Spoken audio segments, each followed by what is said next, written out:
Bouncing in on occasion, our producer from behind the glass, and he's the one that sent out the tweet this morning. Are the Tigers good?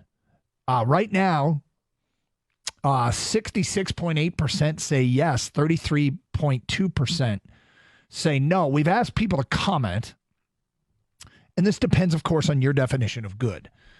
Here are some of the comments that have come in from Kyle. I think they're a good team so far. Obviously, got to get the bats going. Pitching is good. Let's just keep it rolling and enjoy ball. Jeff, Jeff tweeted, I voted yes, but honestly, it's too early to tell. I feel like they are improving, and hopefully the young guys will have breakout seasons to bring them a solid season. From KZNK8G on Twitter, I think the Tigers' pitching is good. Their hitting's a little suspect, but yes, they're good enough to win this weak division. From Kringle von Berg, they're totally different. I wouldn't qualify them as good, but I'd definitely qualify them as good enough to win this division. Dre says, it's a shame that they refuse to get a real bat in the lineup. Pitching going to have to be perfect for a chance to win. Joe writes in, they are today. Mike Millen says, they seem good so far. The White Sox are really bad. The Mets are 0-4. I got to see how they play out the rest of the series against the Mets and the home opener really judge anything. Bill says they're having a better start than they've had in years. Can we just view it that way for now? You can view it however you want. I'm enjoying the hell out of this. And I think by definition, good teams beat bad ones. So in my mind, they're good. Now, good means above average. So I'm saying they're going to be an above 500 team. Which feels a little out there still for this early in the year. But man, the way the parts are fitting together, they're not even like tearing it. They're at an unsustainably bad offensive pace right now. The offense is going to be better. The pitching's not going to be this good all year. Not likely. No. But the pitching is why I say that right now this is a good team, because the pitching has been outstanding with the exception of Maeda's start, but the bullpen's been locked down. I mean, this is a team that's given up 8 runs in 4 games, and 6 of them came in, was it 5 or 6 came in one? 6 of them came in the one game. They've got 2 shutouts already. I know, White Sox, whatever. I don't care. They're on the schedule. You got to beat them. And I don't think people expected sweep, but they got it. And now they continue into Mets territory. All right. You face a pitcher like you did last night where Manaea had no-hit stuff. He was fantastic. But at some point, he's got to come out. Mm-hmm. Beginning of the season, making your first start of the year, you're not going to go 120 pitches. So he comes out, and not much happens until you get to extra innings, and then bats wake up in extra innings, and which was fantastic that they did. And Avi Baez had a base hit, had a sac fly, good for him. But waiting for Torkelson, waiting for Riley Green to get it going. It's 4 games into it. I'm not panicking at all.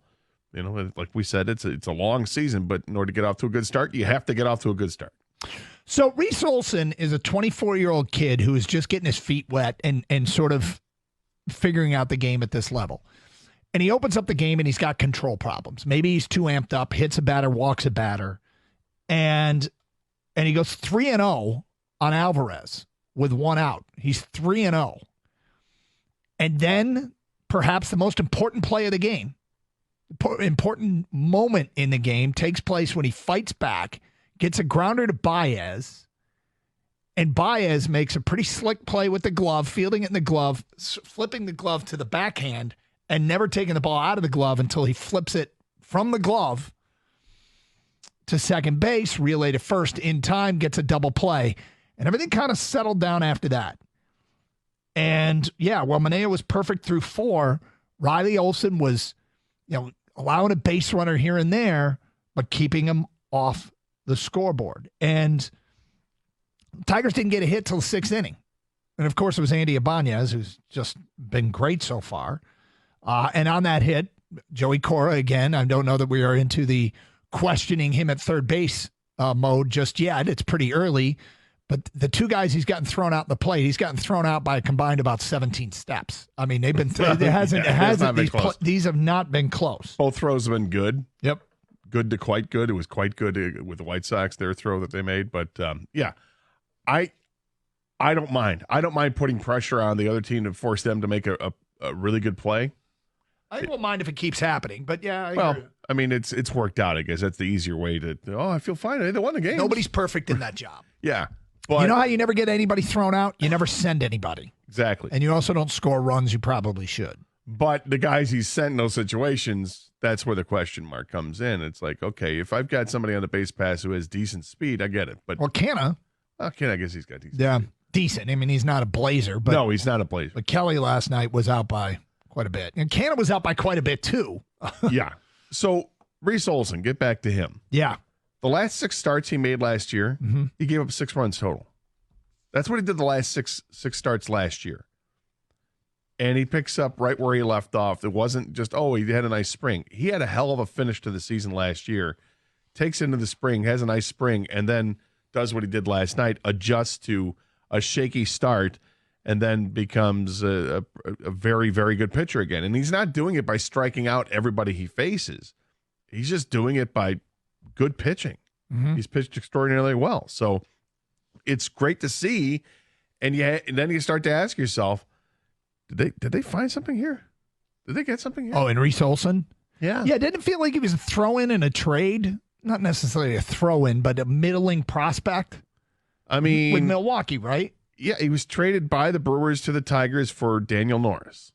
And this was in 2021. I mean, Norris. Dare we say Norris he's had pitching? like one good season with the Tigers, it felt. I feel like he's pitching better than Norris ever did. Right. Which is probably unfair because I think Norris ended up having a couple of good seasons with the Tigers. But yeah, it looks like maybe, just maybe, are they catching a break here and finding somebody else's hidden gem? Yep. I think people were very dismissive of the White Sox going into the season because of what the White Sox were supposed to be, and it looks very authentic. Let's not forget, the Mets have a higher over-under in Vegas than the Tigers. Like, the Mets are supposed to be decent. And just because they got off to a bad start, I mean, hey, look, it's still what they did last night was probably in a lot of ways more impressive than any of the 3 games against the White Sox. Feedback coming in, very pleased with this roster. Couldn't be more happy that Baddoo isn't with us, and neither is Manning. They made the right choices.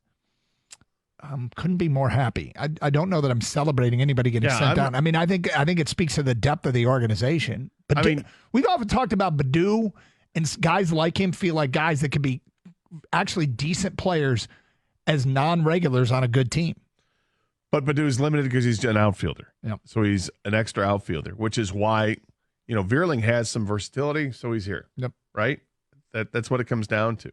And you're not going to, Kerry Carpenter is just an outfielder or DH, but Kerry Carpenter hits the cover off the ball, so you can leave Kerry Carpenter alone. 248-539-9797. Brian, you're on 97.1 The Ticket. What's up, Brian? What's up? How we doing?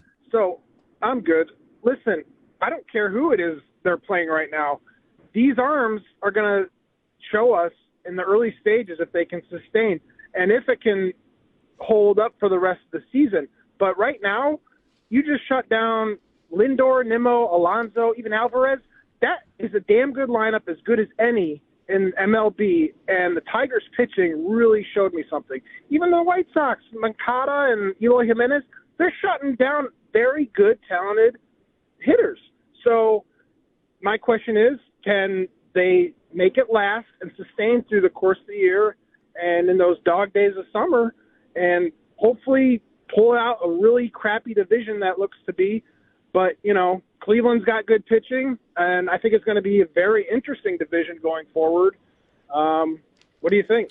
Well, I think 2 words are kind of like synonymous with good teams: sustainability and consistency, right? Yeah. Not easy to have either, but that's what it comes down to. And, Reese Olson pitched really well, but Reese Olson has no track record of being this, other than what he did the last 6 games last year and what he's done in the spring and this year. Because in the minors, Reese Olson's earned run average in the minor leagues in 5 seasons was 4.48. He never had that one season was like, oh my God, look how good he is. He was always talking, and I don't know enough about pitching, but you always read and heard, but he's got good stuff. Even when he was struggling, he's got really good stuff. He always had a high strikeout rate. So there's something you got to piece together.